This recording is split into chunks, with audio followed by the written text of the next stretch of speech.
Donc l'idée, ça a été de se dire, mais peu importe finalement demain si on a des ennemis en face, si l'exécutif, je sais pas, ça peut être une royauté, ça peut être un empire, ça peut être de l'extrême droite, de l'extrême gauche, ça peut être n'importe quel type de parti. On préférait que ça soit bien sûr démocratique, participatif, et en espérant que ça le soit. Mais il suffit que ça n'aille pas dans ce sens. Il était important pour nous d'avoir un contrepoint en fait.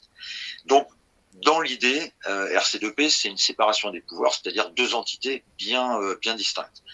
C'est-à-dire d'un côté l'exécutif, tout le système régalien, avec des gens qui vont eux s'occuper effectivement de l'économie, de l'énergie, de l'agriculture, qui vont légiférer, qui vont faire des lois, des amendements, alors que ça soit en collectif citoyen ou non. Hein, imaginons qu'on reste dans ce système oligarchique. Mais d'un autre côté, effectivement, une entité du peuple, et une entité qui soit vraiment indépendante. Voilà, avec des clés, avec des outils qui leur permettent effectivement de contrôler, d'observer et d'agir quand il y a besoin d'agir.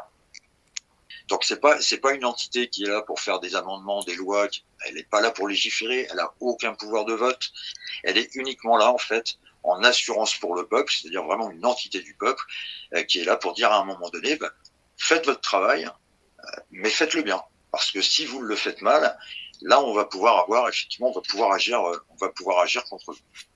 Si on a le Conseil constitutionnel, parce qu'il nous appartient, c'est pas aux politiques de décider quoi que ce soit sur la Constitution.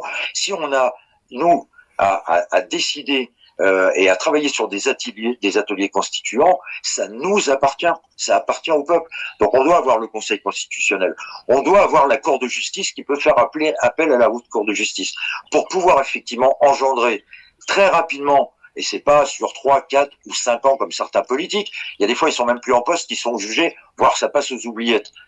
Mais c'est quoi le cinéma? Ça doit être direct, ça doit être tout de suite. Donc on doit avoir la Cour de justice qui doit avoir les moyens de faire des procédures immédiates sur des problèmes effectivement aujourd'hui de gouvernance ou sur des problèmes de corruption ou de conflits d'intérêts, etc. Donc on doit avoir la Cour de justice. On doit avoir le quatrième pouvoir. Le quatrième pouvoir, c'est les médias. On a une chaîne parlementaire aujourd'hui, c'est nous qui la payons. Elle coûte à peu près, je crois que c'est 34 millions d'euros. Pourquoi? Je veux dire, on n'est pas détenteur de notre produit à nous, c'est-à-dire de ce qu'on paye.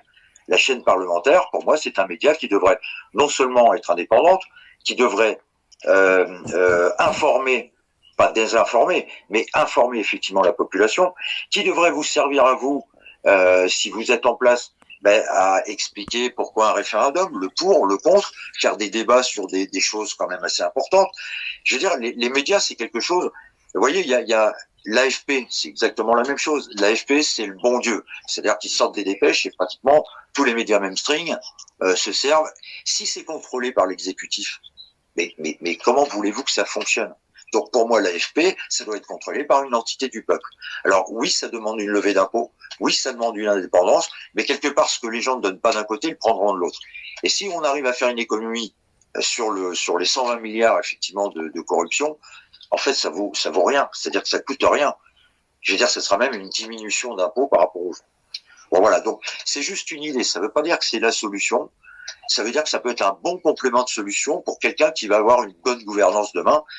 Mais je vous dirais, même si demain on tombe sur, et c'est là où Sébastien n'était pas tout à fait d'accord, mais on peut pas savoir demain comment ça se passe. Si on reste en 5e République, si on reste sur ce système-là, je pense qu'un système comme RC2P, ça permet au moins d'avoir un contre-pouvoir.